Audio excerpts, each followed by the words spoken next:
అందరికీ స్వాగతం. మహాభారతం మూడవ క్లాస్ కి. సో మనం ఈరోజు డైరెక్ట్ గా క్లాస్ వెళ్ళిపోదాం. మనం ఇంతవరకు మొట్టమొదటిసారిగా మహాభారతాన్ని ఎవరు ఎక్కడ చెప్పారో చర్చించాం. తరువాత కద్రువ వినత, అలాగే గరుడ దేవుడు ఏ విధంగా మన మహావిష్ణువుకి వాహనంగా మారారు, ఎందుకు మహావిష్ణు భగవానుడు గరుడి పట్ల సంతోషం చెందారు. సో ఈ విషయాలన్నీ మనం గత 2 క్లాసులలో చర్చించాము.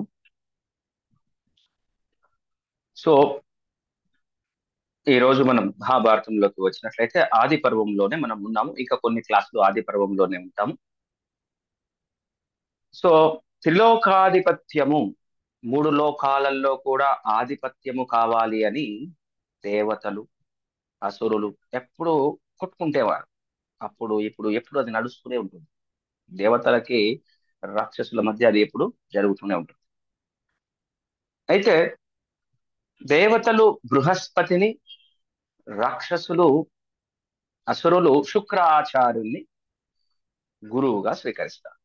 అంటే అసురులకి జ్ఞానాన్ని ఇచ్చేది శుక్రాచార్యుడు, బృహస్పతి ఇచ్చేది దేవతలకు కనుక వాళ్ళ యొక్క గురువులు. అయితే ఇక్కడ ఈ అసుర గురువుకి దేవతల గురువు బృహస్పతి, వీళ్ళిద్దరికీ కూడా ఎప్పుడు వైరం ఉండేది, పరస్పరం వైరం ఉండేది. అదొక రకమైన గొడవ. అంటే వైరం అనేది ఇక్కడే కాదు, పైన కూడా ఉంటుంది. అయితే ఏమైందట అంటే ఒకసారి ఒక సందర్భంలో ఎలాంటి సిచ్యువేషన్ ఉంది అంటే శుక్రాచార్యుడికి ఒక విద్య వచ్చు. ఏంటంటే మృత సంజీవని విద్య. అంటే మనం చూస్తాం కదా, మృత సంజీవని పెడితే బతికేస్తారు, కొన్ని మంత్రాలు అవన్నీ ఉంటాయి. సో శుక్రాచార్యుడికి తెలుసు మృత సంజీవని విద్య, అది ఒక సిద్ధి లాంటి. మరి బృహస్పతి దేవతల గురువుకు తెలియదు. మరి ఇది కొంచెం కష్టమైన పని కదా. దేవతలకు వచ్చి రాక్షసులు రాకపోతే పర్వాలేదు, కానీ రాక్షసులకు ఒక విద్య వచ్చి దేవతలకు రాలేదు అంటే ఇలాంటివి చాలా కష్టం. అయ్యో, బృహస్పతికి తెలియదే ఎలా అని ఏం చేశారంటే దేవతలందరూ ఒక ప్లాన్ చేశారు. బృహస్పతికి ఒక కొడుకు ఉన్నాడు. ఆ కొడుకు పేరు వచ్చేసి కచుడు. కచుడికి చెప్పాడు, అయ్యా నువ్వు ఏం చేయాలంటే ఈ రాక్షసుల గురువు శుక్రాచార్యుడు ఉన్నాడు కదా, ఆయన దగ్గరికి వెళ్ళు, సంజీవని విద్యని ఏ విధంగానైనా కష్టపడి నేర్చుకొని రా, పనికొస్తుంది అని రిక్వెస్ట్ చేశారు. సో అలాగే కచుడు బృహస్పతి యొక్క పుత్రుడు కచుడు అదే విధంగా అక్కడికి వచ్చారు. అక్కడ గురువు గారినే కాదు, గురుపుత్రిక అంటే దేవయాని గురువు యొక్క పుత్రిక. ఎవరు? శుక్రాచార్యుడు రాక్షసుల యొక్క గురువు, అతని యొక్క పుత్రిక దేవయాని. చూడండి, ఎప్పుడైనా గురువు గారిని సంతృప్తి పరచడం, గురువు గారి కూతురు, గురువు గారి ధర్మపత్ని ఎవరైనా సంతుష్టం చెందారు అని అంటే గురువు గారు సంతృప్తి చెందుతారు. సో ఈ కచుడు ఏం చేశారంటే గురువు గారి యొక్క పుత్రిక అయిన దేవయానిని చక్కనైన పరిభాషలతో, సేవలతో మంచిగా సంతృప్తి పరిచారు. వా, వెరీ గుడ్. సంతృప్తి పరచడం అంటే ఏంటి? అవతల వ్యక్తికి అనుగుణంగా నడుచుకోవడం. సో నేర్చుకొని, అంటే ఫస్ట్ నేర్చుకోవడం కంటే ముందు సంతృప్తి పరిచినప్పుడు ఏమైందంటే రాక్షసులు ఏం చేశారంటే, ఓ అర్థం చేసుకున్నారు, ఓకే దేవతలు కచుడిని పంపిస్తున్నారు, సంజీవన విద్య అక్కడికి రావద్దు, ఇక్కడ మన దగ్గరే ఉండాలి అని చెప్పి ఈ దేవతల యొక్క ఆ పంపించిన గురువు యొక్క కొడుకు కచుణ్ణి ఊకే చంపుతుండేవారట. చంపాడు, "ఏయ్, నువ్వు నేర్చుకుంటావా ఇక్కడ మా దగ్గరే ఉండాలి మృత సంజీవన విద్య, ఎవ్వడికి లేదు, అది చంపేయండి రా వీడిని" అని చంపేసేవారట. మరి ఆల్రెడీ కచుడు దేవయాని చాలా ప్లీజింగ్ గా ఉంది. కచుడు అంటే ఒక రకమైన మంచి పాజిటివ్ ఒపీనియన్ ఉంది. దేవయానిని ప్రార్థిస్తే దేవయాని ఆ విషయం తెలుసుకొని తన తండ్రి శుక్రాచార్యుడు, నాన్న కచుడు చాలా మంచివాడు, దయచేసి నువ్వు బతికించు అని అడిగింది. సో మరి కూతురు అడిగితే కాదంటాడా? శుక్రాచార్యులు వెంటనే లేదురా. ఆ యొక్క కచుడిని బతికించేశారు. మృత సంజీవిని విద్య ఉంది ఏది కదా, తీసుకుపోయారు? ఏది బతికించేశారు. తీసుకుపోయారు? అది కాదు, ఇంకో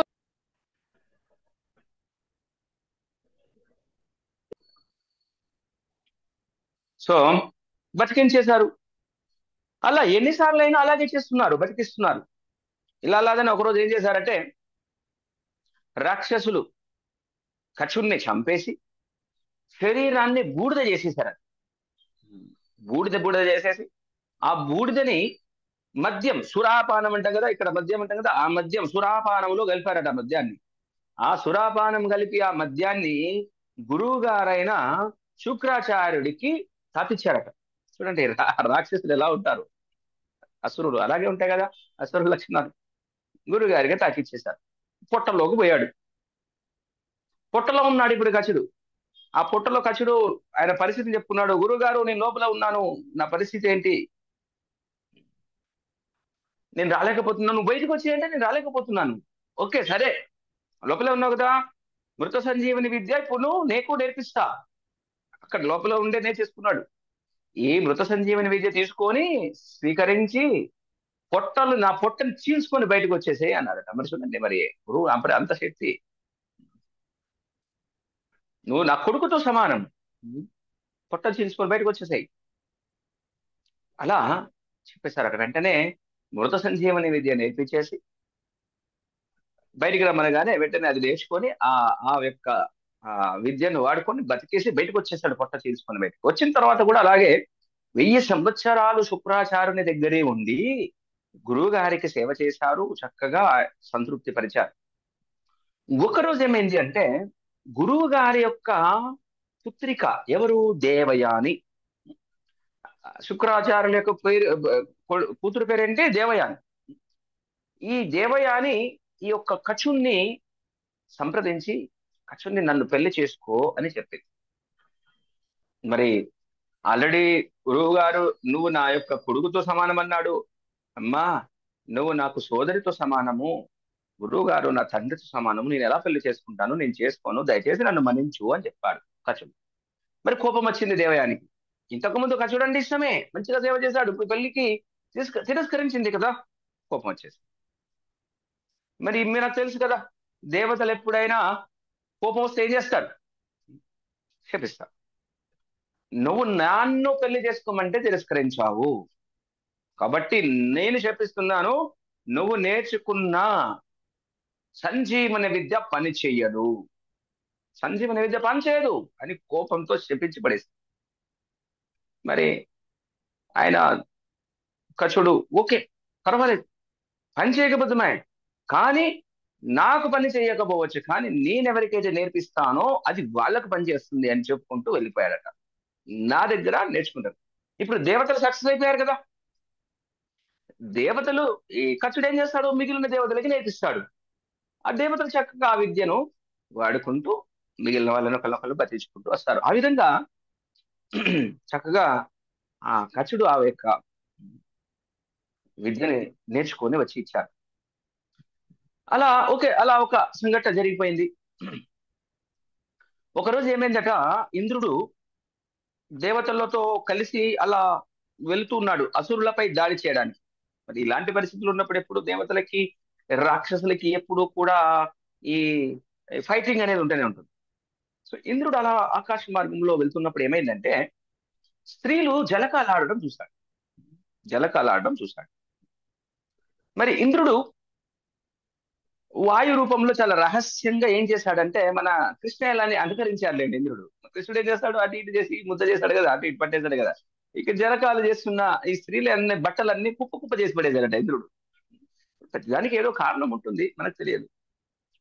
మరి అలా కలిపి వేసేస్తే, మరి బట్టలు కలిపినప్పుడు జనరల్గా ఏమవుతుందండి, సహజంగా ఎవరైనా ఒకరు పొరపాటున ఒకరి డ్రెస్ ఒకరు వేసుకుంటారు, అంతే కదా, సారీ వాటెవర్. మరి ఒక అసుర రాజు వృషపర్వుడు అని ఉన్నాడు. వృషపర్వుడు, ఆ రాజుకు ఒక కూతురు ఉంది, ఆ కూతురు పేరు శర్మిష్ఠ. మరి ఆ శర్మిష్ఠ పొరపాటుగా, అంటే అక్కడ స్నానం చేస్తున్న వాళ్ళ అందరి స్త్రీలలో ఈ అసుర రాజు యొక్క కూతురు శర్మిష్ఠ ఉంది, మన దేవయాని గారు కూడా ఉన్నారు, శుక్రాచార్యుల వారి యొక్క కూతురు దేవయాని కూడా ఉన్నారు. మరి వీళ్ళల్లో ఏమైంది అంటే పొరపాటున శర్మిష్ఠ దేవయాని వస్త్రాలను వేసుకుంది, దేవయాని బట్టలు వేసుకుంది. మరి కోపం వస్తుంది కదా.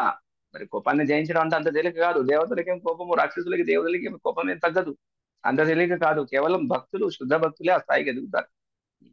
కేవలం భక్తి అది ఇవ్వగలుగుతుంది. ఏం చేశారంటే మరి దేవయాని చూసింది, రాక్షసుడి యొక్క వృషభరాజు యొక్క కూతురు వేసుకుంటే, ఓహో నీకెంత ధైర్యము, అసుర రాజు కూతురువి నువ్వు, రాక్షసు కూతురువి, నేను బ్రాహ్మణ కూతురుని, నా నా యొక్క బట్టలు ధరిస్తావా, నీకెంత ధైర్యం. నీ గొడవ పెట్టుకుందట. గొడవ పెట్టుకోవడం మొదలు పెట్టేసి, ఎవరు, దేవయాని.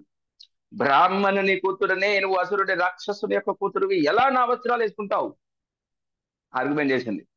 మరి ఏమ అరవడానికి ఆమె తప్పుకుంటుందా శర్మిష్ఠ? ఏమే, ఇంకెంత ధైర్యం నా మీద అరుస్తున్నావు? నీ తండ్రి అంటే, నీ తండ్రి అంటే ఎవరు ఇక్కడ? రాక్షస గురువు. నా తండ్రి దగ్గరికి వచ్చి నా తండ్రి వెంట ఉంటూ ఎప్పుడు బట్టు వలె పొగుడుతూ ఉంటాడు నీ బ్రాహ్మణుడి తండ్రి. అంటే జనరల్ ఏంటండి, బ్రాహ్మణుడు రాజు దగ్గర ఉండి రాజుని పొగుడుతూ ఉంటారు కదా, కొంచెం పాజిటివ్ గా భయంతో ఉంటారు కదా. ఒక్కొక్క సందర్భంలో ఒక్కొక్క విధంగా ఉంటుంది.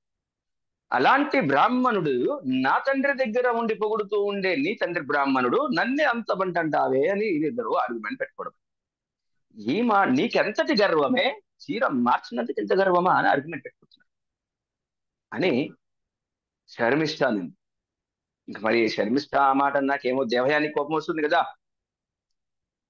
ఓ ఇలా నా అని చెప్పి శర్మిష్ఠ ఒంటి మీద ఉన్న బట్టలను లాగేసి, ద్రౌపది వస్త్రాభరణం లాగా అక్కడ ఒక ఆ గొయ్యి ఉంది కదా, ఆ గొయ్యిలో నెట్టి పడేసినారు. ఓ చావు అని అలా నెట్టి పడేసి, మరి ఇక సీరియస్ అవుతుంది కదా మ్యాటర్, కొంచెం ఎక్కడికో తీసుకుపోతుంది కదా.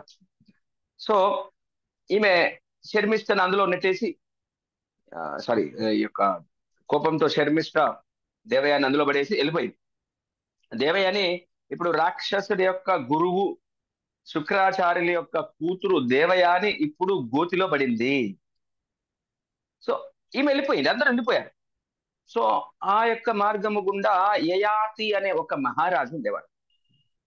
సో యయాతి మహారాజు వెళుతూ వెళుతూ ఆ నూతి దగ్గరికి వెళ్ళాడు, ఆ బావి దగ్గరికి వెళ్ళాడు.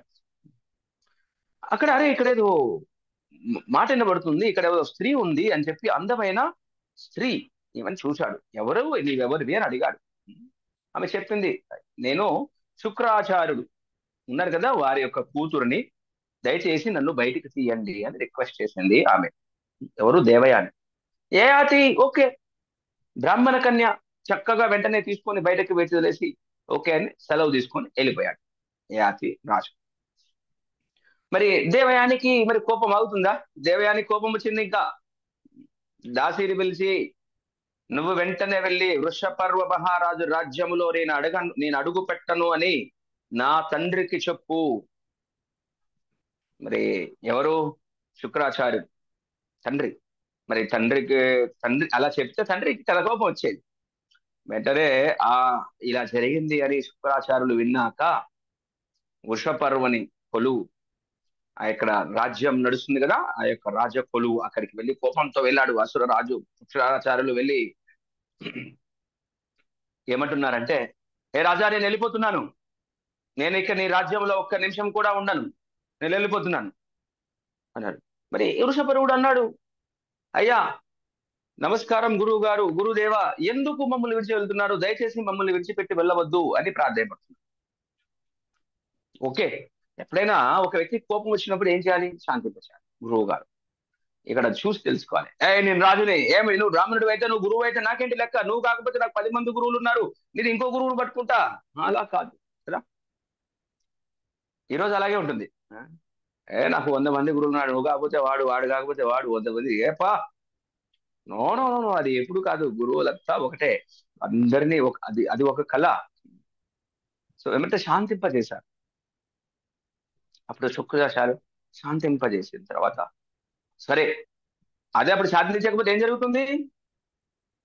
అది ఈవెన్ ఈ రోజు శపించకపోవచ్చు, కానీ ఆ యొక్క గురువు యొక్క అసంతృప్తి శిష్యుడి వెంట పడుతుంది. శుక్రాచార్యుడు శాంతించి ఏమన్నాడంటే, ఓకే, నువ్వు ఒక పని చేస్తే నేను ఇక్కడ ఉండిపోతా. నువ్వు నన్ను శాంతింప చేయడం కాదు, నా కూతురు దేవయాని ఉంది కదా, ఆమెని శాంతింప చేయి. సరే, అంటే కూతురు ఓకే కూల్ అన్నాడు అనుకోండి, నేనుంటా. అంటే రాజు, అసుర రాజు వెళ్ళి దేవయాని దగ్గరికి వెళ్ళి, అమ్మా తల్లి, నీకు నమస్కారం, నీ కోరిక ఏంటో చెప్పు, ఏదన్నా చెప్పు, నేను తీరుస్తాను, దయచేసి వెళ్ళవాకు, మా పట్ల ప్రసన్నము కమ్ము అని అడిగాడు. అప్పుడు మరి దేవయాని ఇదే చక్కగా సమయాన్ని తీసుకొని రాజుని అడిగింది, రాజా, మరి నాకు 1000 మంది దాసీలు ప్లస్ శర్మిష్ట నీ కూతురు వీళ్ళందరూ కలిసి నాకు పని చేయాలి, దాసీలుగా పనిచేయాలి, అంటే పని మనిషి, సేవకుడు, ఇవన్నీ చేస్తే నేను ఒప్పుకుంటా, వెళ్ళిపోతా, నేనుంటా, అప్పుడు ఓకే, నేను క్షమిస్తా. అలా అన్న తర్వాత ఇక రాజు ఊరుకుంటాడా? గురువు గారు లేకపోతే, అసలు గురువు యొక్క ప్రసన్నత లేకపోతే ఏం లేదండి. ఇక్కడ అర్థం చేసుకోవాలి, ఏమి రాజ్యానికి రాజు అయితేంది, గురువు యొక్క ఎప్పుడైతే ఆ ఆశీర్వాదము లేదో, గురువు యొక్క అసంతృప్తి అనేది ఉందో, ఆశీర్వాదం కాదు, చెప్పించాల్సిన అవసరం కూడా లేదండి, జస్ట్ అసంతృప్తికి గురి అయితే చాలు, కంప్లీట్ క్లాస్ ఘోరం అయిపోతుంది పరిస్థితి. ఒక్కనికి ఓకే అన్నాడు, శర్మిష్టతో కూర్చొని ఓకే అయిపోయింది అంతా. అసుర యొక్క గురువు కూడా ఓకే అన్నాడు.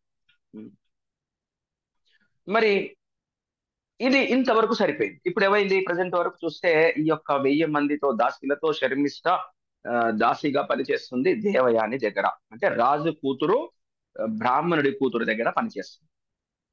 ఒకరోజు ఇలా జరుగుతూ ఉండగా, ఒకరోజు దేవయాని, అంటే ఇప్పుడు దేవయాని ఎక్కడికి వెళ్ళినా జనరల్ గా ఏం జరుగుతుందండి, శర్మిష్ట ఉంటుంది కదా. వివాహానికి వెళ్తున్నప్పుడు ఈ దాసీలందరూ మెయిన్ ఉంటుంది కదా, ఇప్పుడు కోపంతోనైనా ఇప్పుడు ఉన్న దాసి వేసాలో నాయమెట్రా అంటుంది కదా, ఈ శర్మిష్టతో వస్తుంది. అక్కడ ఈ యయాతి మహారాజు ఇప్పుడు అక్కడికి వచ్చాడు. ఇంతకు ముందు కాపాడాడు కదా, ఆయన నహుషుని యొక్క పుత్రుడు యయాతి మహారాజు. మరి అక్కడికి వెళ్ళడం వల్ల ఏమైందంటే, దేవయాని ఈ యయాతి మహారాజుతో ఒక మాట అనింది. అంటే మళ్ళీ ఒక్కసారి గుర్తు తెచ్చినట్లయితే, ఈ యయాతి మహారాజే ఈ దేవయాన్ని ఇంతకు ముందు కాపాడాడు. బావిలో నుంచి కలిపాడు కదా, మరి బావిలో నుంచి తీయాలంటే చెయ్యి పట్టుకోవాలి. ఆ చెయ్యి పట్టుకోవడాన్ని ఏమంటాము? పాని గ్రహణము. పాని అంటే చెయ్యి, గ్రహణం చెయ్యిని గ్రహించడం. మరి అప్పుడు అన్నారు ఆమె, రాజా, ఇదివరకు నాకు ఎప్పుడూ కూడా పాని గ్రహణం జరగలేదు, నీవెప్పుడైతే నన్ను బావిలో నుంచి నన్ను బయటికి తీసావో ఆ రోజు నా యొక్క పాని గ్రహణం చేశావు, కాబట్టి ఇక నాకు ఎవరూ పతితి కారు, నీవు మాత్రమే నా యొక్క భర్తవి, నిన్ను వరించాను, నన్ను పెళ్లి చేసుకో అని చెప్పింది. మరి ఇప్పుడు మరి నువ్వు నన్ను పెళ్లి చేసుకున్నావు అనుకో, నేను శర్మిష్ట నా దాసి అందరూ కూడా నీ అధీరులే, దయచేసి స్వీకరించు అని అడిగాడు. మరి ఇక్కడ ఒక ప్రాబ్లం ఉంది. రాజు అక్కడ శుక్రాచార్యుని యొక్క కూతురు, ఆమె పెళ్లి చేసుకోని అడిగితే ఈయన చేసుకుంటే ఒక ప్రాబ్లం, చేసుకోకపోతే ఒక ప్రాబ్లం, చేస్తారు కదా. ఆమె అప్పుడు అన్నాడు రాజు, అమ్మ అనలేదు, ఆ నేను క్షత్రియుని, నీవు బ్రాహ్మణ కన్యవి, మన ఇద్దరికి పెళ్లి కుదరదు అని ఫస్ట్ నేను అంగీకరించలేనని చెప్పాను. మరి తండ్రి శుక్రాచార్యుడు మాట్లాడాడు, లేదు నా కూతుర్ని పెళ్లి చేసుకో అన్నాడు. మరి గురువు గారు అడిగినప్పుడు మరి ఆయన పరిస్థితి ఏంటి? అప్పుడు కాదనలేక ఏమన్నారంటే, గురువు గారు, మరి ఒక బ్రాహ్మణ కన్యను నేను పెళ్లి చేసుకుంటే వర్ణ సంకర దోషం అనేది జరుగుతుంది. అంటే వాస్తవానికి శాస్త్రం ప్రకారం ఆ స్త్రీ హయ్యర్ ఉండకూడదండి, హయ్యర్ వర్ణం ఉండకూడదు, పురుషుడు హయ్యర్ వర్ణం ఉండాలి. అంటే బ్రాహ్మణ స్త్రీ బ్రాహ్మణ ఉండాలి, క్షత్రియ స్త్రీ బ్రాహ్మణ వర్ణంలోకి వెళ్ళొచ్చు. ఆ విధంగా లోయర్ వర్ణం నుంచి అప్పర్ వర్ణానికి వెళ్ళాలి స్త్రీ. మరి ఇక్కడ ఇప్పుడు బ్రాహ్మణ కన్య నేను పెళ్లి చేసుకుంటే వర్ణ సంకరం ఒక దోషం అనేది జరుగుతుంది, అలా జరగకుండా దయచేసి ఒక వరాన్ని ప్రసాదించండి అని అడిగారు. మరి వాళ్ళ శక్తిమంతులు వాళ్ళు, గురువు గారు ఓకే తదాస్తు అన్నారు. దేవయానిని చక్కగా రాజు పెళ్లి చేసుకున్నారు. మొత్తం 1000 మంది దాసీలు కూడా శర్మిష్ఠతో సహా, ఇప్పుడు దేవయాని యయాతితో పాటు ఉంది, శర్మిష్ఠతో సహా అందరూ దాసీలుగా ఈ యొక్క రాజ్యంలో ఉన్నారు, ఈ యొక్క యయాతి. అలా జరిగింది. మొత్తానికి కొంత సమయానికి, కొంతకాలానికి ఒక కొడుకు కూడా పుట్టాడు దేవయానికి. మరైతే ఒకరోజు ఏమైంది అంటే, మహారాజు ఏకాంతంలో ఉన్నాడు. ఈ యొక్క యయాతి మహారాజు సింగిల్ గా ఉన్నాడు. మరి శర్మిష్ఠ చూసింది ఆ విషయం. శర్మిష్ఠ అంటే ఎవరనుకున్నాం? ఈ యొక్క క్షత్రియ పుత్రిక. మరి అతని దగ్గరికి వెళ్ళి, నేను నేను క్షత్రియ పుత్రికను, నీవు క్షత్రియుడవు, నాకు సంతానాన్ని ప్రసాదించు, నాకు సంతానాన్ని ప్రసాదించు అని అడిగాడు. మరి సంతానాన్ని ప్రసాదించు అన్నప్పుడు ఒక ఇద్దరు క్షత్రియులు ఆమెని వరించాడు. వరించి సంతాన ప్రసాదంలో భాగంగా ముగ్గురు పుత్రులు పుట్టారు. ముగ్గురు పుత్రులు పుట్టారు శర్మిష్ఠకి. అంటే దేవయానికి ఒకరు, ఆ శర్మిష్ఠకి ముగ్గురు. ఒకరోజు ఏమైంది అంటే దేవయాని ఆ ముగ్గురు పిల్లలు కూడా అక్కడ తోటలో ఆడడం చూసిందండి. ఆ రోజుకి ఆమెకు అర్థమైంది, సీక్రెట్ గా జరిగింది ఇదంతా.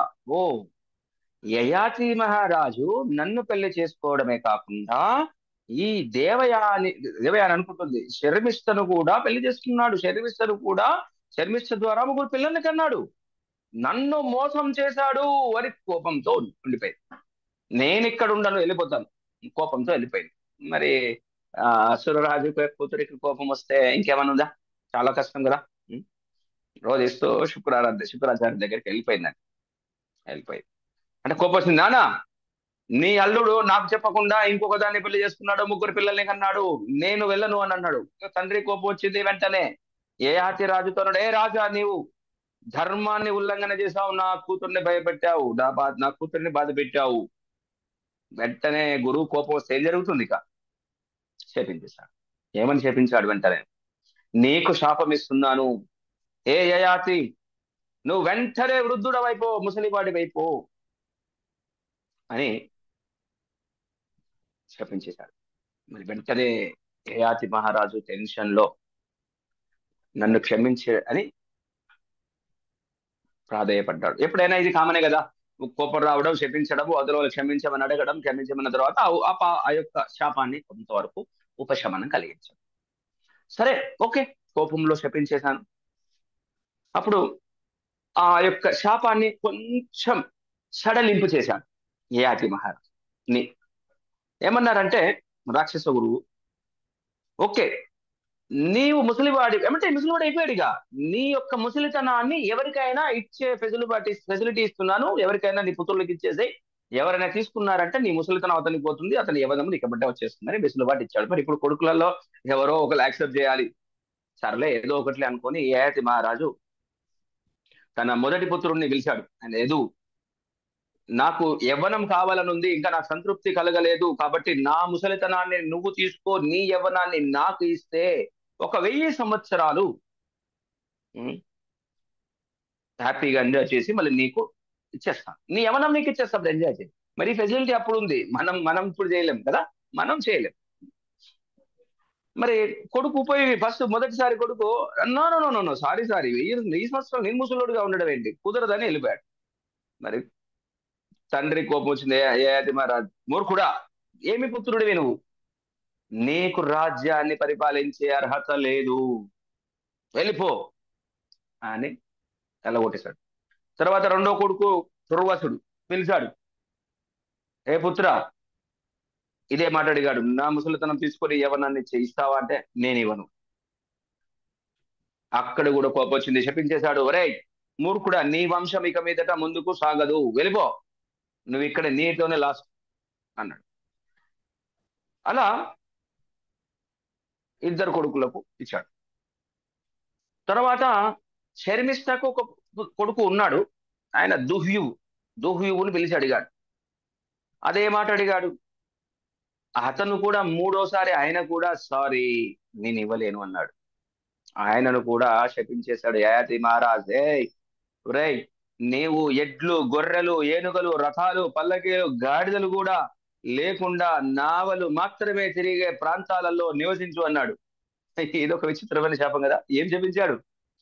ఎలాంటి ప్రాంతాలైనా బతకాలట, నీళ్లు, నావ మాత్రమే ఉండేది. ఈవెన్ మన భారతదేశంలో కొన్ని ప్లేస్లలో ఉన్నాయి, తెలుసు కదా.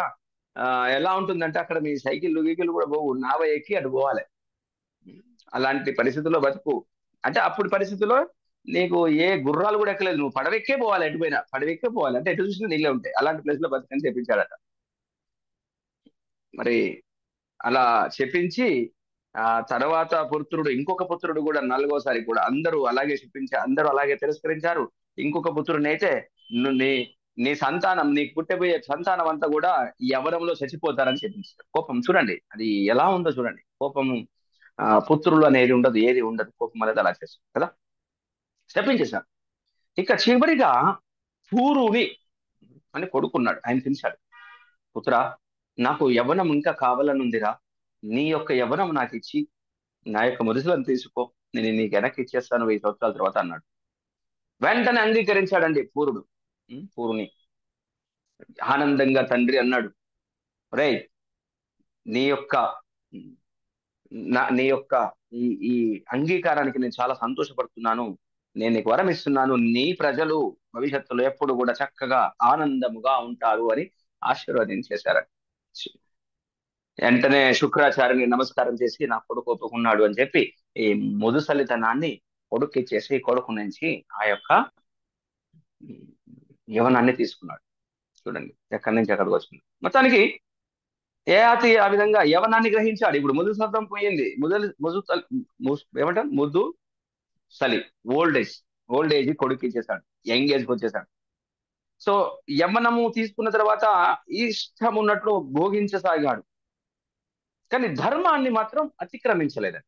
ధర్మం మాత్రం అతిక్రమించలేదు, అధర్మం ఎప్పుడు చేయలేదు. అట్లా 1000 సంవత్సరాలు పూర్తయి కొడుకును పిలిచాడు, అరే కుమారా, ఇన్ని 1000 సంవత్సరాలు భోగం అనుభవించిన తర్వాత నాకు అన్ని ఇప్పుడు అర్థమవుతుంది, ఈ భోగం అనేది ఎప్పటికీ చల్లారేది కాదురా. నాకు ఇప్పుడు అర్థమైంది, ఇంకా 1000 సంవత్సరాలు ఉన్న భోగేచ్ఛ అనేది చల్లారదు. నాకు అర్థమైంది, నిప్పులో నెయ్యి పోస్తే మండుతూనే ఉంటుంది, కానీ ఆ నిప్పు అనేది ఎప్పటికి కూడా ఏ విధంగా మంట అనేది చల్లారదో ఈ భోగం కూడా అలాంటిదే. ఈ భోగానికి ఇచ్చినన్ని సంవత్సరాలు ఇంకా ఇవ్వు ఇవ్వు అని అంటుంది, లక్షల సంవత్సరాలైనా. అది నాకు అర్థమైందిరా, ఇక చాలు. ఈ భౌతిక ప్రపంచంలో మనుషుల పరిస్థితి ఎట్లా ఉంటుంది అంటే, బంగారం కోసం శ్రీకాముకులు ఇక్కడ ఎన్నిటి కోసమే ఉంటాయి, ఎప్పుడు కూడా ఈ తీర్చలేవు, అది అనంతము పోతూనే ఉంటుంది, బతుకంతా వృధా అయిపోతుంది. కాబట్టి ఆ సుఖం అనేది అసలు వాస్తవ సుఖం అందులో లేదు. ఇక్కడ యయాతి మహారాజు 1000 సంవత్సరాలు ఆనందం సంతోషాన్ని అనుభవించిన తర్వాత ఏమన్నాడో తెలుసా, ఈ సుఖాన్ని విడవడంలోనే ఆనందం ఉందిరా, నీ యవ్వనాన్ని నీకు తీసుకో, నా ముదుసల్తానాన్ని ఇచ్చేసేయి, ఈ దుష్టులు తమ వాంఛలను ఎప్పుడు కూడా విడవలేరు అని చెప్తున్నాడు. ఎవరండి? భోగాన్ని అనుభవించి భోగాన్ని అనుభవించేవాన్ని దుష్టులు అని చెప్తున్నారు. వదిలిపెట్టలేరు, ఈ భోగాన్ని వదిలిపెట్టాలంత వరకు శాంతి సుఖం అనేది రాదు అని ఆ యొక్క యవ్వనాన్ని వెనకకి ముందుకు చేసేసుకున్నారు, మళ్ళీ రీప్లేస్ చేసుకున్నారు. తనకి కొడుకుకి పూరుడికి రాజ్యాభిషేకం చేసి చక్కగా రాజ్యాన్ని నువ్వు పరిపాలించరా నాన్న చక్కగా అని చెప్పి వేద బ్రాహ్మణులతో ఆశీర్వాదం ఇప్పించి చక్కగా తను వానప్రస్థ తీసుకొని చక్కగా తపస్సుకొని భాగవతం భగవద్గీత ఇవన్నీ ఏవైతే ఉన్నాయో అవన్నీ ఆధ్యాత్మిక చింతనతో చక్కగా వెళ్ళిపోయారు తండ్రి గారు. సో ఇది యయాతి మహారాజు తన కొడుక్కి రాజ్యాభిషేకం చేయము, వానప్రస్థం. ఈ యొక్క పూరు వంశం ఏంటా అంటే దక్షుడు, అదితి, వివస్వంతుడు, మనువు, ఇలా, పూరురవుడు, ఆయువు, నహుషుడి యొక్క కొడుకు యయాతి. ఈ విధంగా ఇది సీక్వెన్స్, ఇంకా చాలా లిస్ట్ ఆఫ్ నేమ్స్ ఉన్నాయి, అవన్నీ మనం గుర్తుపెట్టుకోవడం కూడా కష్టమే. ఇంతవరకు ఇది. ఇక తర్వాత నెక్స్ట్ వచ్చేసినట్లయితే ఇప్పుడు మనకి భీష్మ ఆవిర్భావం జరగబోతుంది ఈ రోజు. ఇక్ష్వాకు వంశంలో మహాభీషుడు అని ఒక రాజు ఉండేవాడు. ఇక్ష్వాకు వంశంలో మహాభీషుడు అని ఒక రాజు ఉండేవాడు. చక్కనైన రాజు, యజ్ఞాలు హోమాలు చేసేవాడు. 1000 అశ్వమేధ యాగాలు చేశారండి, ఒకటి కాదు రెండు కాదు, 1000 అశ్వమేధ యాగాలు చేసి స్వర్గారోహణ చేశారు, స్వర్గానికి వెళ్ళిపోయాడు, స్వర్గోగానికి చేశారు. ఒకరోజు ఏమైందంటే మరి ఈ యొక్క మహాభీషుడు అక్కడికి వెళ్ళిపోయాడు. అంటే అక్కడ ఈ స్వర్గంలో దేవతలందరూ కూడా బ్రహ్మదేవుడి ఆరాధన కోసం సమావేశమయ్యారు, బ్రహ్మదేవుడిని పూజించడం కోసం అందరూ అక్కడికి వెళ్ళారు. ఈ మహాభీషుడు వెళ్ళారు, అక్కడికి గంగాదేవి కూడా వచ్చిందట తన యొక్క నివాళీలను అందించడానికి. మరి గంగాదేవి ఎప్పుడైతే వచ్చిందో ఇప్పుడు గాలి వేగంగా వచ్చిందటండి.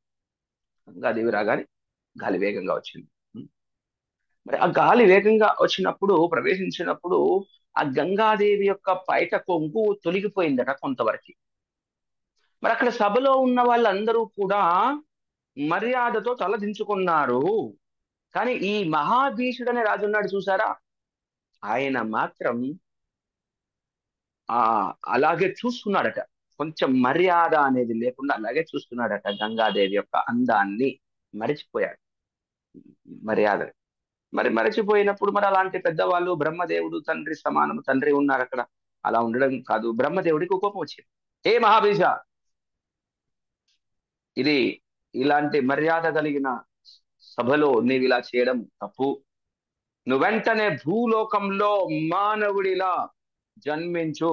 నువ్వు ఏ గంగనైతే చూసావో ఆ గంగే భూలోకములో నీకు అప్రియము కలిగిస్తుంది. నువ్వు ఆ గంగను చూస్తా ఉన్నావు కదా, ఆ గంగే భూలోకంలో ఏం చేస్తుంది, నీకు చేదు జీవితాన్ని ఇస్తుంది. అంటే అర్థం ఏంటి, గంగా కూడా అక్కడే పుట్టాలని అర్థం కదా. ఇద్దరు భూ ప్రపంచములో పుట్టవలసిన పరిస్థితికి శాపం వచ్చింది. ఓకే, అంటే ఇప్పటి వరకు చూసినట్లయితే మహాభీషుడు భూలోకం రావాలి, గంగాదేవి భూలోకం రావాలి. మరి రావాలనగానే వాళ్ళు ఆలోచించారు. మహాభీషుడు చూశాడు భూలోకంలో మరి వీళ్ళు పుట్టాలి, ఎక్కడ పుడితే బాగుంటుంది ఆలోచించి భూలోకంలో ఉన్న చక్కనైన రాజుల లిస్టు తీశారు. అందులో ఒక రాజు ఉన్నారండి, చక్కనైన ప్రతీప మహారాజు. ప్రతీప మహారాజు ఆ రాజుకు నేను పుత్రుడిగా పుట్టాలి అనుకున్నాడు. సరే, ఏదో మా టైం బాగలేదు, శాపం అయితే వచ్చింది, నేను ప్రతీప మహారాజుకి కొడుకుల్లా పుడతాను, బతికి రాజపుత్రులాగా వెళ్ళి కొన్నాళ్ళు ఉండి వచ్చేస్తాను అని అనుకున్నాడు. అనుకుని అలా బయటికి వచ్చేటప్పటికి గంగాదేవి కూడా బయటకు వచ్చేసింది బాధపడుతూ. అయితే ఈ ప్రతీప మహారాజు మనసులో అనుకున్నాడు, ఈ మహాభీషుడు అనుకున్నాడు, ఆయన ఎవరు కడపుట్టాలో డిసైడ్ అయిపోయాడు. గంగాదేవి అలా వచ్చి బాధపడుతూ వస్తుండగా తనకి అష్టవసువులు 8 మంది ఎదురయ్యారండి. అష్టవసువులు, వసువులు అంటాం. ఈ అష్టవసువులు 8 మంది ఎదురయ్యి బాధతో దుఃఖంలో ఉన్నారు. వాళ్ళ ఫేస్ అంతా చాలా బాధతో ఉంది. ఈ గంగాదేవితో సంభాషణ జరిగింది. ఎందుకు బాధగా ఉన్నారు, ఏంటి విషయాలు అని అంటే, అమ్మా, వశిష్ఠ మహర్షి మమ్ములని శపించాడు, భూలోకంలో జన్మించండి అని చెప్తే ఆ గంగాదేవి మరి ఆ ఒక సాధారణ స్త్రీ, మానవ స్త్రీ గర్భం నుండి జన్మించాలి అనే ఆలోచన మాకు భయంగా ఉంది అని గంగాదేవితో చెప్పారు వీళ్ళు. కాబట్టి అమ్మా, ఈ మామూలు స్త్రీ కడుపులో పుడితే మా బతుకు ఖరాబ్ అయితే తల్లి, దయచేసి మీ యొక్క గర్భంలో మేము పుట్టేటట్టుగా మాకు అవకాశం ఇయ్యి అని అడిగారు. ఒకవేళ నీవు పుట్టేటట్లయితే వాళ్ళకి తెలుస్తుంది కదా దేవతలకి, నీ పుత్రులుగా పుట్టేటట్టు చెయ్యి. సో గంగాదేవి వాళ్ళ ఇచ్చిన రిక్వెస్ట్ తీసుకొని, సరే మీరు నా పుత్రులుగా పుట్టండి, కానీ నా ప్రశ్న ఏంటంటే, నీకు ఎవరి తండ్రి కావాలనుకుంటున్నారు, నేను వెళ్తాను ఎక్కడికో, నీకేమైనా కోరిక ఉందా అని అడిగారు. ఆ వసువులు, అష్టవసువులు 8 మంది ఒక సమాధానం చెప్పారు. మరి నేను ప్రతీప మహారాజు పుత్రుడు శంతనుడు తమ తండ్రి కావాలని కోరుకుంటున్నాను అన్నాడు. అంటే చూడండి, ఎక్కడికి వచ్చింది ఇక్కడ, ప్రతీప మహారాజు పుత్రుడు తండ్రి కావాలంటే ఎవరు, మహాభీషుడు. అంటే అదే మహాభీషుడు అక్కడ స్వర్గంలో బ్రహ్మదేవుడి దగ్గర ఉన్న మహాభీషుడు, ఈ గంగా, ఇద్దరు కలిస్తే ఆయన శంతనులా వస్తే ఈ గంగాకి, వీళ్ళిద్దరికి ఈ 8 మంది అష్టవసువులు కొడుకుల్లా పుట్టాలి. అది ఇక్కడికి వచ్చిన ప్లాన్. గంగాదేవి కూడా హ్యాపీ, ఓకే నేను కూడా అదే ప్లాన్ ఉంది, నాకు కూడా అక్కడికి వెళ్ళాలనే ఉంది, ఓకే ఐఎమ్ రెడీ, ఓకే పుట్టండి నా యొక్క పుత్రులుగా వచ్చేసేయండి అని చెప్తారు. కాకపోతే ఇక్కడ ఒక ట్విస్ట్ ఇచ్చింది. ఈ అష్టవిషువులు ఏమన్నారంటే, అమ్మ మాదొక రిక్వెస్ట్, మేము ఇలా పుట్టగానే ఒక్కొక్కరిని నీళ్ళలో ముంచేసి చంపేసి మేము వెంటనే మళ్ళీ ఇక్కడికి వచ్చేస్తాం హ్యాపీగా, ఆ భూలోకంలో మేము బతకలేం అంటే గంగాదేవి ఓకే అంటుంది. కానీ ఆ చివరి వాడు మాత్రం ఆ చాలా సంవత్సరాలు ఉండాలి అని చెప్పి, యాక్చువల్లీ ఆ స్టోరీ వస్తుంది త్వరలో.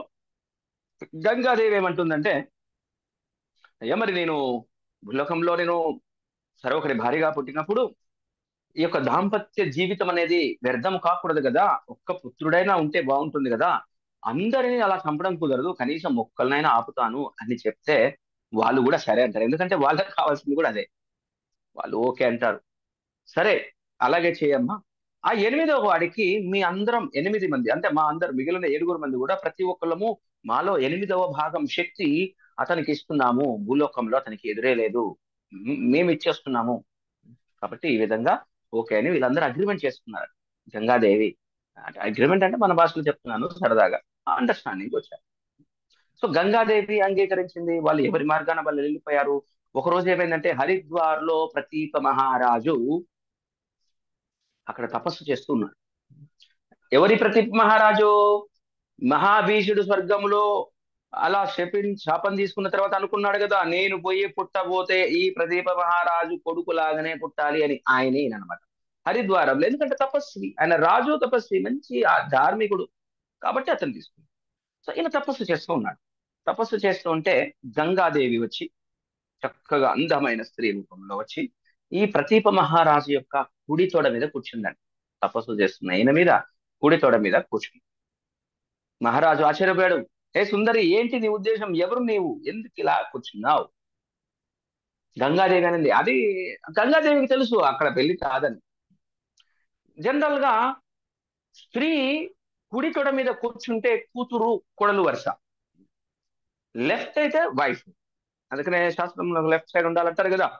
నేను నీ భార్య కావడానికి వచ్చాను అంటే ప్రతీప్ మహారాజ్ అంటారు, "ఆ, నాకు తపస్సు వదిలిపెట్టాలనే ఉద్దేశం లేదు, అందున నీవు వచ్చి నా కుడి తొడ మీద కూర్చున్నావు. కుడి తొడ అనేది కూతురుకి లేదా కొడుకుకి స్థానము, అంటే కోడలు కూడా కూతురే, కూతురు కోడలికి స్థానము.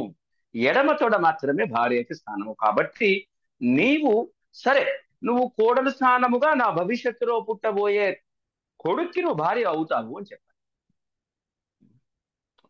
గంగాదేవి కావాల్సింది కూడా అదే కదా. భవిష్యత్తులో పుట్టాలనుకున్నది ఎవరు? బ్రహ్మదేవుడి యొక్క శాపం పొందిన మహాభీషుడు. ఓకే అని వెళ్ళిపోయింది గంగాదేవి. నేను సమ్మతిస్తున్నాను, కానీ నాదొక రిక్వెస్ట్ రాజా, నీ కొడుకు నన్ను పెళ్లి చేసుకున్న తర్వాత నాకు సంబంధించిన మంచి చెడు చేష్టలకు సంబంధించి ఇది మంచి ఇది చెడు, ఇది ఎందుకు చేస్తున్నావు అదెందుకు చేస్తున్నావు అని మాత్రం నన్ను అడగొద్దు. అడిగారా నేను వెళ్ళిపోతా, నేను వెళ్ళిపోతా, I will get lost, just అది వెళ్ళిపోతారన్నారు. సరే ఓకే అన్నారు. మొత్తానికి ఒక కొడుకు పుట్టాడు. ఆ, ఈ శంతనుడు, ఆయనే శంతనుడు, ఆయన పేరే శంతనుడు. ఎందుకంటే శంతనుడు అనే పేరు ఎందుకు వచ్చిందంటే, ఈ తపస్సులో తండ్రి తపో కార్యంలో ఉన్నప్పుడు ఇంద్రియాలను నిగ్రహించినప్పుడు పుట్టాడు కాబట్టి, జన్మ నిర్ణయమైంది కాబట్టి శంతనుడు అని వచ్చింది అని మనకి ఇక్కడ శాస్త్రంలో చెప్తున్నారు. ఒకరోజు ఏమైందంటే ఈ శంతనుడు గంగా తీరమునకి వేటకు వెళ్ళాడు. ఈ శంతనుడు ఎవరు? ఈ పేర్లు బాగా కాన్సన్ట్రేటెడ్ కూర్చోండి, మంచి ఎంజాయ్మెంట్ ఉంటుంది స్టోరీ లాంగ్ టర్మ్ లో కూడా. శంతనుడు ఎవరు? ఉమ్, ఇప్పుడు పుట్టిన శంతనుడు ఎవరు? బ్రహ్మదేవుడిచే శాపము తీసుకున్న వ్యక్తి మహాభీషుడు. ఆయనే అనుకున్నాడు కదా ప్రతీప మహారాజు కొడుకు రావాలని.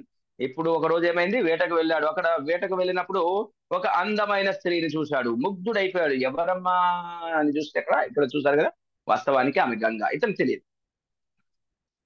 అతను ఇతనే వెళ్ళి నన్ను పెళ్లి చేసుకొని అడిగాడు, నన్ను పెళ్లి చేసుకుంటావని అడిగాడు. మరి అందానికి ముగ్ధుడైపోయాడు. పెళ్లి చేసుకున్న తర్వాత ఆమె చెప్పింది, కొన్ని కండిషన్లు పెట్టింది. ఓకే రాజా, నేను పెళ్లి చేసుకుంటాను, నా కండిషన్ ఏంటంటే నా చేష్టలను ఎప్పుడు కూడా అడ్డుకోవద్దు, నేనేం చేసినా నీవు ఉమ్, అడ్డుకోవద్దు, ఎదురు చెప్పొద్దు. Full big insurance policy conditions.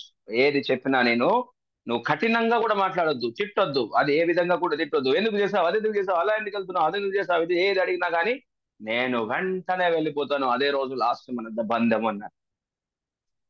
కానీ ఏదో కఠినమైన పలుకులు, నేనేది చేసినా కానీ నన్ను ఏమి పలుకొద్దు అనంటే, సరేలే, ఇడ్లీ కావాలంటే వడ అడుగుతుందేమో, బోండాలు కావాలంటే దోశ అడుగుతుందేమో, ఏమోలే, నాదేం పోయింది, ఏదంటే చేసుకోండి అనుకున్నాడు పాపం ఆయన. కానీ జరగబోయేది వేరని తెలియదు ఆయన. మొత్తానికి పెళ్లి చేసుకున్నారు, దాంపత్య జీవితం నడుస్తుంది. పిల్లలు మొదలు మొదలు పిల్లలు పుట్టడం మొదలు పెట్టారు. ఒకరి తర్వాత ఒకరు, ఒకరి తర్వాత ఒకరు, ప్రతిసారి పుట్టిన ప్రతి ఒక్కరిని తీసుకుపోయి ఆ యొక్క పిల్లవాడిని ఆ నదిలో పడవేసేస్తుందండి గంగాదే. ఏం చెప్తూ ఆ పిల్లవాడిని ఆ ఏమి మాట్లాడుతూ చేసిందట, చిట్టి తండ్రి నువ్వేదైతే అడిగావో అదే వేస్తున్నాన్రా అనుకుంటూ నీళ్ళల్లో వేసిందట. ఎందుకంటే వాళ్ళు కోరుకుంది అదే కదా, శరీరం వదిలేసేసి వెనక్కి వెళ్ళిపోవాలి. ఓకేరా చిట్టి తండ్రి బాయ్, నువ్వు హ్యాపీగా నీ ప్లేస్కి వెళ్ళిపో అని చెప్పిందట. కానీ మహారాజు చూశాడండి. మహారాజు శాంతను మహారాజు చూసి కుంటే ద్రవించిపోయింది, కోపం వచ్చేసింది, మనసులో బాధ కలిగింది. అడ్డుకునే సాహసం చేయలేదు. మాట ఇచ్చాను సరే, ఏంటి మాట ఇచ్చేసాను, ఏం చేస్తాం, అలా ఒకరి తర్వాత ఒకరి తర్వాత వదిలేసిన అలా అందరినీ పెడుతూనే ఉంది. లాస్ట్ దానికి అష్టవసువులు కదా, 8 మంది కదా, 7గురి వరకు నీళ్ళల్లో వదిలిపెట్టినా ఏమి జరగలేదు. కానీ 8వ పుత్రుడు పుట్టినప్పటికీ నీళ్ళల్లో ఎప్పుడైతే విడిచిపెట్టబోతున్నాడో అప్పుడు వచ్చిందండి శంతన మహారాజుకి ఉక్రోషం, కోపం ఘోరాధికంగా వచ్చి, హే కఠినాతురాలా, ఏంటి ఈ క్రూరమైన చర్య, నువ్వు ఆడదాని వేరా, ఏంటి అసలు ఈ నీ పాప పనులన్నీ ఆపేసాయి అని బాగా ఎగిరేశాడండి. ఘోరాతి ఘోరంగా ఎగిరేశాడు. వెంటనే ఇలా వదిలిపెట్టబోతుంది ఆ శిశువుని. భర్త ఎప్పుడైతే అరిచేశాడో ఆ శిశువుని వెనక్కి తీసుకుంది, వదిలిపెట్టకుండా. ఎందుకో, ఎస్ ఇప్పుడు నువ్వు నన్ను తిట్టావు, ఇప్పుడే నేను వెళ్ళిపోతాను అని చెప్పడం కోసం అన్నమాట. ఎందుకంటే కఠిన వాక్కులు ఇప్పుడు మాట్లాడావు, నేను వెళ్ళిపోతాను అన్నాడు. మరి గంగాదేవి వెనక్కు వెళ్ళడానికి సిద్ధపడడంగా మరి శంతన మహారాజు అసలు ఇదంతా ఏంటి అని గంగాదేవి ఎక్స్ప్లెయిన్ చేసింది. రాజా, నువ్వు ఎందులో ఏం చింతించవాకు, ఈ 8 మంది కూడా ఫలానా ఫలానా ఈ అష్టవసువులు, ఈ అష్టవసువులు ఇలా పుట్టవలసి వచ్చింది అని అడుగుతారు. చెప్పగానే ఈయన రాజు అడుగుతాడు, ఎందుకు పుట్టాల్సి వచ్చింది, వాళ్ళెవరు, నువ్వెవరు, ఈ స్టోరీ అంత ఏంది, కొంచెం కహాని అంతా చెప్పు అని అడుగుతాడు అనమాట. ఆ స్టోరీ అంతా చెప్తాడు. గంగాదేవి అంటుంది, రాజా యాక్చువల్ గా ఏం జరిగింది అంటే, కామధేనువు, దాని యొక్క కామధేను అంటే తెలుసు కదా, గోమాత, దానికి ఒక పుత్రిక ఉండేది నందిని. ఉం? ధేను. ఈ రెండు వశిష్ఠ మహర్షి ఆశ్రమంలో ఉండేవి. చక్కగా పాలు ఇచ్చేవి, అన్ని రకాల అద్భుతమైన ఈ యజ్ఞ అవిషులన్నీ ఇచ్చేవి. మరి ఈ అష్టవసువులు 8 మంది ఉన్నారు చూసారా, ఈ 8 మంది అష్టవసువుల్లో ఒక అతను ఉన్నాడు, ఆయన పేరు ద్యు. ఆ ద్యు ఏంటంటే ఆ కామధేనువును చూసి విన్నాడు కొన్ని, భార్యకి చెప్పాడు. ఏమే, ఈ స్వర్గలోకంలో కామధేను ఉంది చూసావా, వశిష్ఠ మహర్షి దగ్గర ఉంది, ఆ కామధేను పాలు తాగామా 10,000 సంవత్సరాల వరకు నిత్య యవ్వనము, చాలా స్ట్రాంగ్ గా ఉండిపోతామట తెలుసా అన్నాడు. భార్య వెంటనే ఉండి, ఓ అవునండి, ఇవ్వండి ఇవ్వండి కొంచెం, దయచేసి ఆ కామధేను నాకు కూడా కావాలి, తీసుకొని వస్తావా, నా ఫ్రెండ్కి ఇస్తాను గిఫ్ట్, నా ఫ్రెండ్కి ఇస్తాను, బెస్ట్ ఫ్రెండ్ ఒక బెస్ట్ గిఫ్ట్ ఇస్తాను అని భార్య అడిగిందట. డ్యూ అంటే జనరల్ గా ఇప్పుడు ఒక్కొక్కసారి ఎలా ఉంటుందంటే, భార్య అతి అంటే భార్య విధేయుడు, అందానికి విధేయుడు అయినప్పుడు, ఓ భార్య దృష్టిలో గొప్ప వీరుడిగా ఉండాలి అనే పద్ధతిలో, ఓకే నేను తీసుకొస్తాను, అదేం పెద్ద కష్టమా అని చెప్పి భార్యకు అగ్రిమెంట్ ఇచ్చేశాడు. మొత్తం అష్టవసువులు అంటే మొత్తం 8 మంది, మిగిలిన 7గురిని కూడా వెంట పెట్టుకొని పోయి వశిష్ఠుడు ఆశ్రమంలో ఎప్పుడైతే లేడో అక్కడికి వెళ్ళేసి అక్కడ నందిని, ధేనువుని, కామధేనువుని తీసుకొని దొంగతనం చేసుకొని వెళ్ళిపోయాడు. వశిష్ఠ ముని వచ్చాడు, వెనకొచ్చేవరికి కామధేనువు లేదు, అంత వెతికారు ఎక్కడా లేదు. ఆయన దివ్య దృష్టితో చూశాడు, తెలిసింది. ఓకే, అర్థమైంది, ఓహో చలో మీరా, ఓకే. వశిష్ఠ ముని వెంటనే ఆ విషయం తెలుసుకొని ఉమ్, శాపం ఇచ్చేశాడు. మీరందరూ వెంటనే భూలోకంలో పుట్టండి. వెంటనే వాళ్ళందరూ పరుగు పరుగున వచ్చేసి ఆశ్రమానికి వచ్చేసి క్షమాపణ చెప్పేసి శాంతపరచడానికి చేశారు వశిష్ఠముని. వశిష్ఠముని వెంటనే అన్నారు, ఓకే మీరు పశ్చాత్తాపడ్డారు కాబట్టి నేను చిన్న వెసులుబాటు ఇస్తున్నాను. ఈ 8 మందిలో మొదటి ముఖ్యమైన దొంగ ఎవరయ్యా అంటే ద్యు. ఈ మెయిన్ దొంగతనం చేసిన వ్యక్తికి సహాయం చేసింది 7గురు బోధర్లు. మీ 7గురు వెంటనే వెనక్కి వచ్చేసేయండి. కానీ ఈ డ్యూ మెయిన్ దొంగ ఉన్నాడు చూసావా, మెయిన్ దొంగ, ఈయనకి కదా బుద్ధి పుట్టింది, ఈయన మాత్రం చానాలు ఉండాలి. ఓకే, భూలోకంలో పుట్టి బతకాలి చాలా. అన్నారు. ఓకే, అది మరి ఏదో వెసులుబాటు తప్పదు కదా అని చెప్పేసి వచ్చినప్పుడు, అప్పుడు నాకు ఎదురయ్యారు అని గంగాదేవి చెప్పింది. రాజా ఆ విధంగా నాకు ఎదురయ్యారు, నా కడుపులో పుట్టడానికి ఓకే అన్నారు, వాళ్ళందరినీ ఇలా చంపేయమన్నారు, అలా జరిగింది కాబట్టి వాళ్ళందరినీ వాళ్ళ యొక్క స్వస్థలానికి పంపించాను. ఈయన ఎనిమిదో వ్యక్తి అని చెప్పేసి కుమారుణ్ణి తీసుకొని గంగాదేవి తన కొడుకుని తీసుకొని వెంటనే వెళ్ళిపోయింది. రాజు కూడా బాధతో ఇంటికి వచ్చేసాడు. అయ్యో, భార్య వెళ్ళిపాయే, కూతుర్ని తీసుకుని పాయే, 7 పిల్లలు పాయే, ఏంటి అని బాధపడుతూ ఇంటికి వచ్చేసాడు. సో కొంతకాలం గడిచిపోయింది. కొంతకాలం గడిచిపోయింది. గంగా తీరం చూసినట్లయితే శంతన మహారాజు ఒక జింకను వేటాడుతూ ఉమ్, గంగా తీరం వెళ్ళాడు. ఈ రాజు అంటే కొడుకు వెళ్ళిపోయాడు కదా. ఉమ్, మరి అక్కడ ఏమైంది అంటే ఒక విచిత్రమైన సన్నివేశం చూశాడు. ఒక సత్యం ఏంటంటే, గంగా గంగాదేవిని ఒక ఒక వ్యక్తి తన యొక్క ధనస్సుతో శక్తితో ఆ గంగని కృత్రిమంగా మాయం చేసి పడేశాడట నదిని. అసలు ఆశ్చర్యపోయాడట ఈ యొక్క శంతన మహారాజు. అసలు ఏంటి ఇంత శక్తివంతమైన వెలుకాడు, ఎవరబ్బా పిల్లవాడు, యువకుడు అని అలా చూస్తే అక్కడ ఒక అందమైన యువకుడు ఉన్నాడట. తన దివ్యమైన అస్త్రాలతో గంగా ప్రవాహాన్ని నిలవరిస్తూ చూస్తే ఎవరబ్బా అని చూస్తున్నాడట. ఈ పిల్లవాడు చూశాడు తండ్రిని, ఈయన మాత్రం గుర్తుపెట్టాడు ఈయన నా తండ్రి అని. ఇతను ఫస్ట్ గుర్తుపట్టలేదు, వెళ్ళాడు. కానీ కొద్దిసేపటి తర్వాత అనిపించింది, కొడుకు మాయం కాగానే వీడు ఖచ్చితంగా నా కొడుకే అయి ఉంటాడు. ఏ గంగా, ఏ దేవి, వీడు ఖచ్చితంగా నా కొడుకే, ఎక్కడున్నావు, నా పుత్రుడిని నాకు చూపించు, నా పుత్రుడిని నాకు చూపించు అని, దేవి నాపై దయ చూపించు అని గంగాదేవిని అడిగాడట. వెంటనే గంగాదేవి ప్రత్యక్షమైపోయిందట. రాజా ఇదిగో, ఏమండి ఇది వీడు ఎవరో కాదు, మన 8వ సంతానం, అష్టమ సంతానానికి జయ. సో కృష్ణుడు అష్టమ సంతానంగా పుట్టాడు, మన భీష్ముడు కూడా అష్టమ సంతానంగానే, భక్తుడు కదా ఆయన లాగానే పుట్టాలని అనుకున్నాడు. మొత్తానికి ఇతని పేరు దేవరథుడు, దేవరథునిగా పిలువబడతాడు. ఇతడు మన అష్టమ సంతానము. అన్ని రకాల దివ్య అస్త్రాలు, వేద శాస్త్రాలు అన్ని తెలుసు, స్వాలంబన చేశాడు, రాజధర్మాలు తెలుసు, క్షుణ్ణంగా తెలుసు. ఇప్పుడు మీరు మీ పుత్రుని బాధ్యతలను చక్కగా తీసుకొని కాపాడుకోండి, భవిష్యత్తులో చక్కనైన కార్యాలను చేస్తాడు ఈ యొక్క పుత్రుడు, తీసుకొని వెళ్ళమని కొడుకున్నప్ప చెప్పేసింది. ఓకే, హరే కృష్ణ హరే కృష్ణ, కృష్ణ కృష్ణ హరే హరే, హరే రామ హరే రామ, రామ రామ హరే హరే. ఏమైనా ప్రశ్నలు ఉన్నట్లయితే తీసుకుందాం. 20.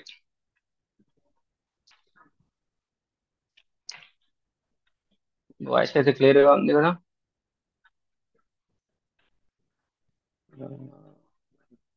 ఓకే, ఇక్కడ క్వశ్చన్ ఉందా? దే మరి మరి దేవయానికి ఏం జరిగింది, తనకు జస్టిస్ చేశారా? ఏం జరిగింది, తనకు జస్టిస్ చేశారా? ఉమ్.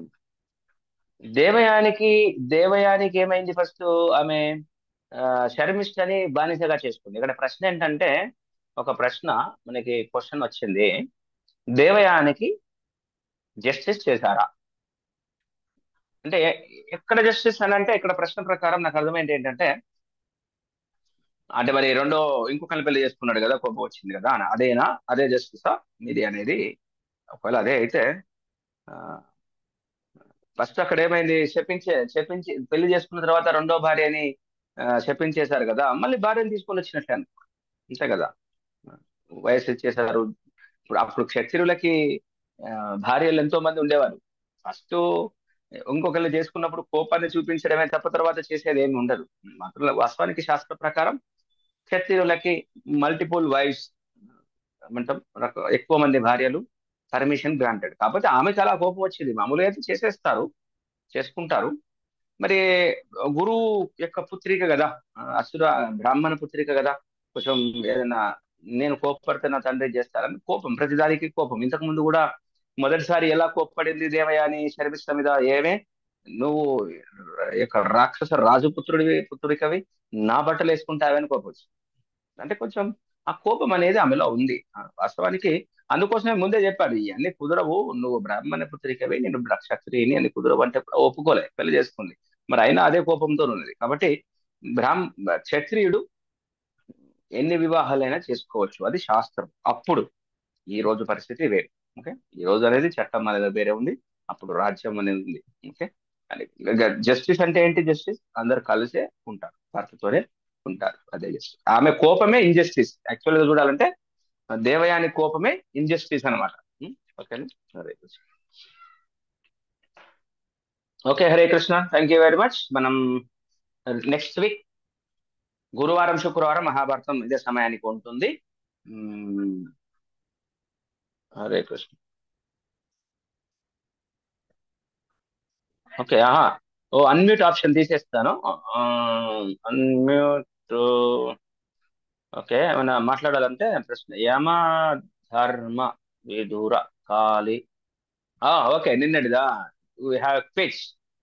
ఎస్, మీకు టైం ఉందా? క్విజ్ చూసుకుందామా? 5 minutes క్విజ్ చేసేయండి ఫస్ట్. యా. అది కరెక్టేనా ప్రభుజీ? హరే కృష్ణ. యమధర్మరాజు విదుర కరెక్ట్ మదాజు. కాళి అన్నారు, కలి అనండి. ఏది ఇస్తే సరిపోతుంది. Kali Duryodhana. Yes, correct. Hare Krishna. Next quiz questions చూద్దాం. 5 minutes టైం ఉన్న వాళ్ళు ఉండండి. Quiz okay bro. ఒక సరదా రివిజన్. 2 to 5 minutes. ఖాళీ అయ్యి రావాలి. ఒకటి వచ్చింది, ఒకటి మీరు వెయిట్ మీట్లోకి వెళ్ళండి. ఎవరైతే ఉన్నారో, ఎవరైతే క్లాస్ మాట్లాడట్లేదు వాళ్ళు మీట్లోకి వెళ్ళండి. జనమేజయుని వద్ద మహాభారతమును పఠించినది ఎవరు? ఇది అయిపోయింది కదా, ఒక నిమిషం. గో నెక్స్ట్ వెళ్ళు. అవే క్వశ్చన్స్ మళ్ళీ చేశారా ఏంటి? Go back, go. ఇవి ఆల్రెడీ చేశాం కదా. వసుదేవుడు మహారాజానికి ఎన్ని సంవత్సరాలు పెట్టింది? ఓకే, ఇది మనం చెప్పలేదు details. Next answer D. 3 years పట్టింది. కరెక్ట్, చెప్పినట్టుగానే ఉంది కొంచెం. మహాగ్రంథాలు లిఖించింది ఎవరు? ఓకే, టకటక చెప్పేసేయండి. మీ అందరికీ తెలుసు కదా. కరెక్ట్, గణపతి. టైం తక్కువ ఉంది కాబట్టి టకటక చెప్పేసేయండి. Okay, yes, answer is B. Perfect. Next, Vasu మహారాజు అన్నది ఎవరిని పెళ్లి చేసుకున్నాడు? గిరిక. కరెక్ట్, గిరిక. సత్యవతి మరియు పరాశరమునికి పుట్టిన వారు ఎవరు? వ్యాసుడు. ఎస్, వ్యాస మహర్షి. వ్యాసదేవుడు. కరెక్ట్. Next,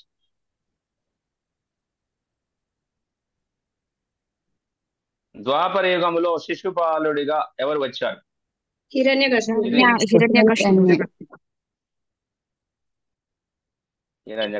correct. కాలనేమి ఎవరు? కంసుడు. కరెక్ట్.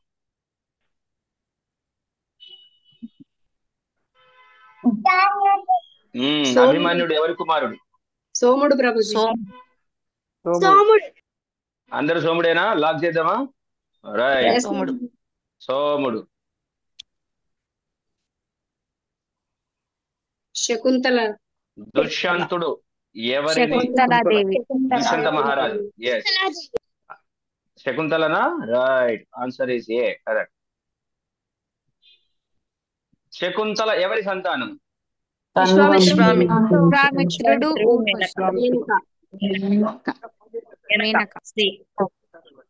ఓకే, లాక్ చేద్దామా? ఇంకెవరైనా వేరే ఆన్సర్ ఉందా? ఓకే, ఆన్సర్ చూద్దాం. ఆన్సర్ ఈస్ సి, విశ్వామిత్రుడు, మేనక.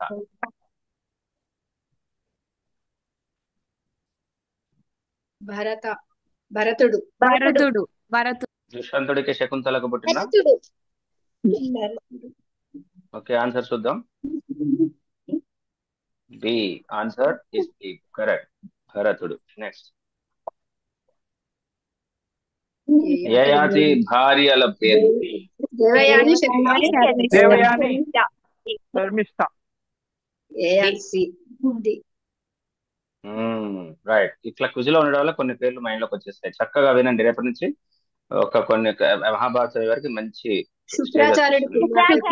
దేవయాని ఎవరికి పడతారు? రైట్, చూసారా? టక చెప్పేస్తున్నారు. రివిజన్ అయిపోతుంది. Very good. శుక్రాచార్యుడు. పర్ఫెక్ట్. దేవతలందరూ సంజీవనితో నేర్చుకోవడానికి ఎవరిని పంపారు?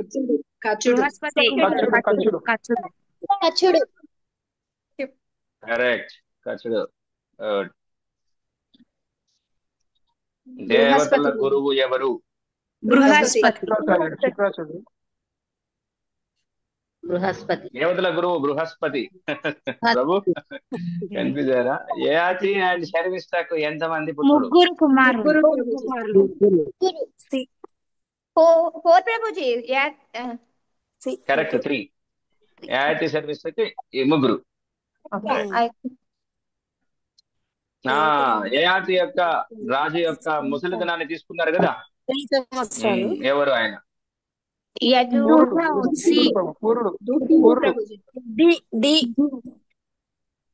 పురుడు. ఆన్సర్ చూద్దాము. Yes, right answer is D. పురుడు తన యవనాన్ని తీసుకున్నాడు లాస్ట్.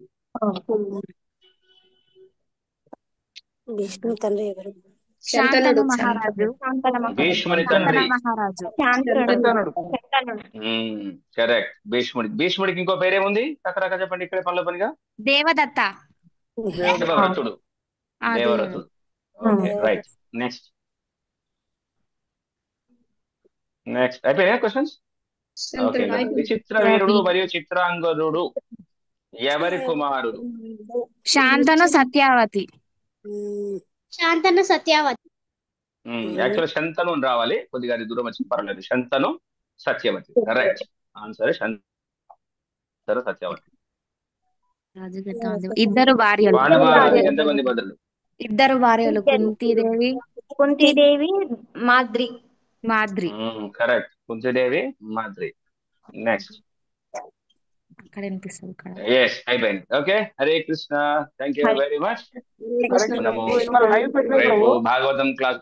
ప్రభు లైవ్ రాలేదు ప్రభు, ఇవాళ అసలు లైవ్ రాలేదు ప్రభు. మనకి ఎవరు అసలు మనం ఏమంటాం కదా, నేను సబ్స్క్రైబ్ చేసిన ప్రభుజీ. సబ్స్క్రైబ్ చేసుకోమంటే నేను వాళ్ళకి 100 కోట్లు వస్తాయేమని భయపడుతున్నారు అందరూ. 150 400 ఉన్న గ్రూపులో 100 సబ్స్క్రిప్షన్ రాలేకపోతున్నాయి. 70 కానీ అయిపోయింది. 30 ఇస్తే లైవ్ వస్తుంది. వెయిట్ చేస్తున్నాను. మీ అందరు ఇంట్లో బయట వాళ్ళతో కూడా చేయిస్తున్నాం ప్రభు. 5 మొబైల్ ఉంటే మీ ఇంట్లో 5 మొబైల్ సబ్స్క్రిప్షన్ చేసుకోండి ప్లీజ్. మీ ఇంట్లో మీ ఫ్రెండ్ దగ్గర ఉంటే మొబైల్ తీసుకొని ఇలా సబ్స్క్రైబ్ చేయండి. మీరు ఒక 5 ఇంట్లో 4-5 మొబైల్ కామన్ గా ఉంటున్నాయి. ఓకే, ముగ్గురు కలిసి చేసిన 15 అవుతాయి. అట్లా తీసుకొని చేయండి. 100 కావాలి, ఇంకా 25 సబ్స్క్రైబర్లు కావాలి. ఇవి అందులోకి రావాలంటే నాకు చేయండి. ఇందులో 30 మంది ఉన్నారు కదా, ఈ 30 మందిలో 10-15 మంది చేసి ఉండకపోతే 15 మంది 3 ఇండ్ల మొబైల్ చేస్తే 100 దాటిపోతుంది. ఓకేనా? ట్రై చేయండి నెక్స్ట్ క్లాస్ కోసమైనా. హరే కృష్ణ. సబ్స్క్రైబ్ చేస్తే నాకైతే డబ్బులు ఏమి రావు. మీరు ఎవరు సబ్స్క్రైబ్ చేయగానే అదే కొంతమంది చేశారు కాబట్టి ఆ 70 ఉన్నాయి.